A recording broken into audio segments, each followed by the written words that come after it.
We're talking Houston Texans, and Mickey says the Texans are good, but they got a lot of work to do because they can't defend against the pass. And Joey's going to tell us why the Texans are not only good, they're damn good. Here we are, Houston Texans update team roster. In the last segment, back in May, I talked about a lot of the reasons why I felt, and I think I was pretty complete in this, the Texans are going to go ahead and take the AFC this year. Where are they going to take it? Huh? Where are they going to take it? They're going to take it right to the Super Bowl, baby. Hallelujah. They're going to go right down to the glory road, and they're going to say we're representing the AFC, and we are a franchise that's been in the division for only 10 years, but it is our turn. We've done everything that we need to do to get to the point now where we've built up, we're a contender, and we can win in the NFL and get our first Super Bowl win for the city of Houston and for the Texans. I have 18 players that I want to mention that I find that are really significant. Now, some of these I probably mentioned in the last show, but these are all the players that are really key to the Houston Texans being able to do what I just said. Mm-hmm. Who are they? Brian Cushing is coming back off of being injured last year, and he is the inside linebacker. They have such a strong defense. They have such a strong linebacker core. Having Brian back, not to use it as an excuse or a crutch, but I think a lot of the reason why the defense fell apart last year was not having him there. It's going to make a difference, folks. To what degree remains to be seen. But Brian Cushing's back, and baby, we're happy to have you because this is the year we're going to the Super Bowl. Owen Daniels, tight end, returns to the team. Owen has been at least a good, steady, above average tight end to spurts of greatness in some of the catches that he's caught in the last couple of years. And I think that the maturity is there for him. He's now in his 7th season with the team. Another linebacker right here, Tim Dobbins, is definitely good enough that he can mature and be part of a strong linebacker core that they need. And when you got a running back like Arian Foster, do you have any comments about any of the players so far? When you have a running back like Arian Foster and an offensive line that can open holes for him like the Texans have, you're in good shape. The ice cream will not melt. I'll tell you that much. All right, he's going to make sure that it gets to wherever he's delivering it because he's that quick and he's that capable, and he finds the gap and he runs and he's great at cutting back. And you know what? There's enough Adrian Foster there. There's enough Adrian Peterson there. There's enough Tony Dorsett there. There's enough Walter Payton there. I'm not comparing him to those guys, but definitely there's similarities in the way he runs that he's going to continue to either only get better, or even if he stays where he's at right now, folks, he is a big asset to that team, in my opinion. And he has good hands, too. I remember him in a game in Chicago last season. He caught the only touchdown pass in the game, and it was one of these things where he's diving to his left pretty much at the goal line, stretched out all the way to catch the ball. I mean, it was as far as he reached as far as he possibly could, and he came down with it, held on to a touchdown. Go gadget arms, huh? It was a textbook catch. I'm trying to remember this catch. Was it a textbook catch where he had the. It was way out in front of him. His arms were extended. Oh, okay. Yeah, so good hands. Nice. That always helps. And I'm getting so excited about the Texans, especially now that this is the second time I've talked about them, that I might as well just be a local yokel. I might as well fit right in and tell you folks, when you got a defensive endman like Tim Jamison, he's going to add to the mix. Brandon Harris is a 2-year player, and I think that he looked really good last year. One of their cornerbacks, another key player, we talked about it. He's 32 years old, which I want to point out, but Andre Johnson. One of the best in the game. And they missed him when he was injured, and it makes an enormous difference when he's healthy and he's in the game. I mean, they've got really top 8 or top 5 passing game in the league when he's in there. And Matt Schaub can find him. Anybody can find him. Any quarterback can find him. He's brilliant. They need him. All pro, game changer. Absolutely. I mean, he you can't put a rodeo clown, straight from a balloon into a rodeo. I mean, boys, he ain't gonna know what he's doing, and he ain't gonna last. He's gonna have to be a little more seasoned in the britches, if you know what I mean. Daniel Manning is one of their safeties. 7 years in the league, but I think he's been an extremely big part of that defense. He's been consistent, and I think that I don't know if he's an inconvenient truth or not. But you know what, Manning, you deserve to be on that team, and you're doing your part, and you're keeping up the middle, and you're making some tackles as a safety. Brooke Reed is an outside linebacker for them, and what did I say? I said they got, in my opinion, the strongest linebacker core in the AFC. NFC? 49ers. True. Yeah, gold diggers. Ed Reed. Ed Reed from Baltimore. Ed Reed, holy Ravens. Toledo. What's he going to do? I mean, when he wakes up in Houston, he's got to think, pinch me. I don't even believe this. I've been living in Baltimore and the D.C. burbs and all that for the last umpteen years. And Ed Reed, first of all, the man doesn't even seem to get older. He has a nose for the ball. He has forced more fumbles and picked off more passes and made more key tackles in his career, which is the Ravens, this offseason, than probably anybody. Between him and Ray Lewis, especially back in the day when they were both in their prime, I mean, they had just had an awesome combination. He will add to the defense of the Texans. The question, as with all players that are getting up there in years, is how's his physical condition, how are his skills, And Well, it's a trade-off, I think. 34 years old. I just want to throw that in there for you, Mackey. Right. 11 years in the league. 11 years in the league. I So what do you think- think? Is he? The trade-off is, on the one hand, the player gets more experience and more seasoned, and they've got more wisdom. They can recognize a play, and they know where to be better as they get older. And on the other hand, they lose a step. They're not as quick. They may not have that. They don't have that explosiveness or speed or power that they had when they were 24 or whatever.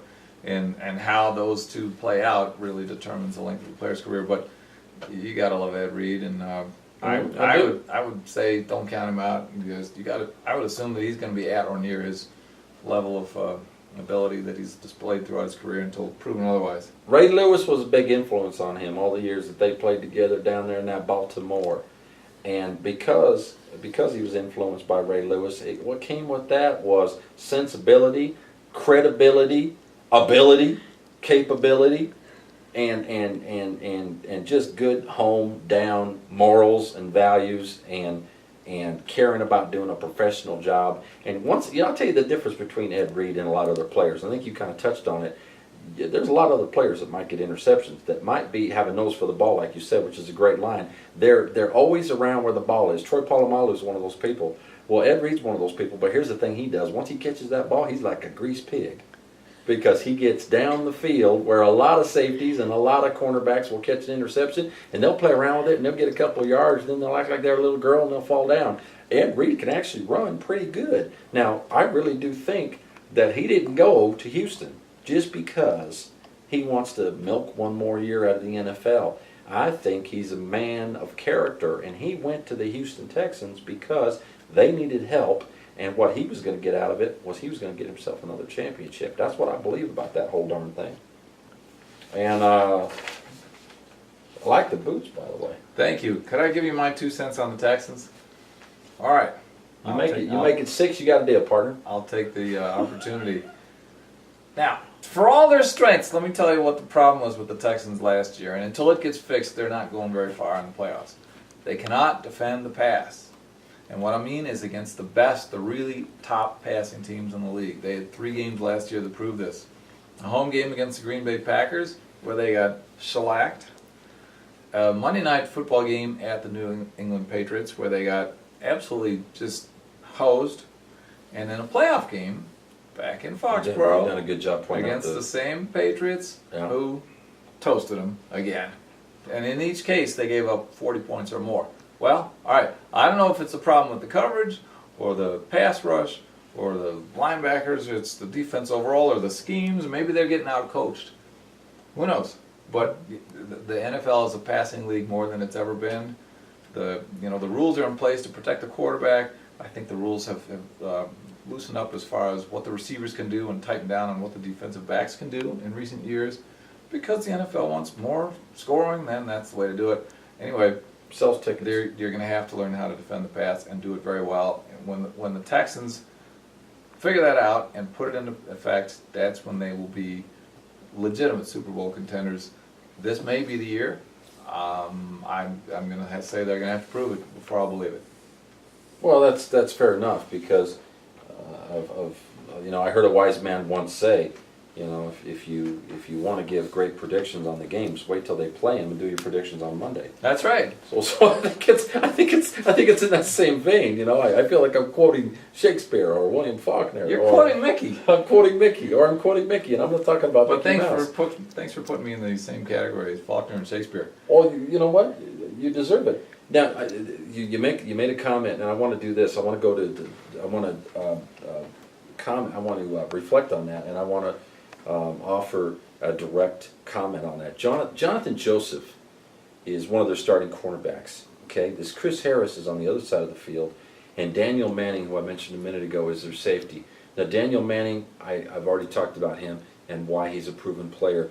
Jonathan Joseph had some very successful plays last year where I saw him cover receivers as well as maybe even a Darrelle Revis. And did he shut down everybody that he went up against, some of the top receivers in the NFL? No. But did he limit their amount of catches? Yes. Did he ever get beat bad from what I remember? No. So, is he going to help take care of that secondary and how important it is to guard against the pass? Absolutely. Do I think it's an absolute key? It is. Mickey's right on track. It's their pass defense, which is their greatest weakness. When you talk about their defensive line, oh my goodness, I named the names for you guys. When you talk about their linebackers and the second row of players on their defense, are they strong? Yeah, they're the strongest in the AFC. You didn't even mention J.J. Watt, did you? I didn't have to mention J.J. Watt. It goes without saying, but let's say it. J.J. Watt? What? J.J. Watt? What? Because J.J. Watt, Brian Cushing, Alden, a couple of Smith boys. There's Smith boys all over the place. There's Smith boys, two Smith boys, Alden and Justin with the 49ers, yeah. And those guys are hot dogs. Well, there's also an Antonio Smith. I'm hungry. You're always hungry, God. Well, stop talking about food. You got a hole in your leg. You got a hole in your boot. It's like teasing. If you're going to talk about a hot dog, and you don't have one for me. What do you think it's going to do? It's All right, it's a common reaction. It's a common reaction. Yes, certainly. All right, what do you want to say about J.J. Watt? J.J. Watt is deserves all the credit that he's getting. I mean, like I mentioned in the last show, he not only led the league in sacks. Deacon Jones, we still love you, baby. Thinking about you. He'll never break Deacon Jones's record, but nobody else will either. You know what? I'm probably going to piggyback on that because there's only one Deacon Jones. That's right. But J.J. Watt with the most tackles of anybody on the team, along with last season having more sacks than anybody in the AFC.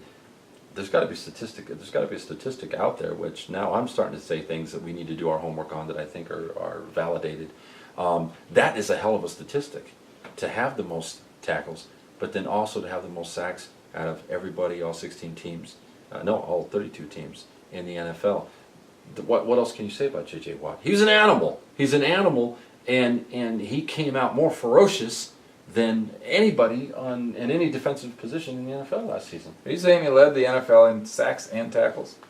No, I'm saying he led the team in tackles. All right. He led the entire NFL in sacks. That's amazing. Okay. He should have been the Defensive Player of the Year. That's what I'm saying. Was he? He was. He was the Defensive Player of the Year. See, there's justice. Once in a while. So Texans, I mean, I mentioned what? I mentioned 18 significant players, in my opinion, key players, and that's a lot for any team, that are the reason why you have as much as you need on the offense and on the defense and even in the special teams to be able to get to the Super Bowl. And you're going to face the Broncos. We're still in agreement on that.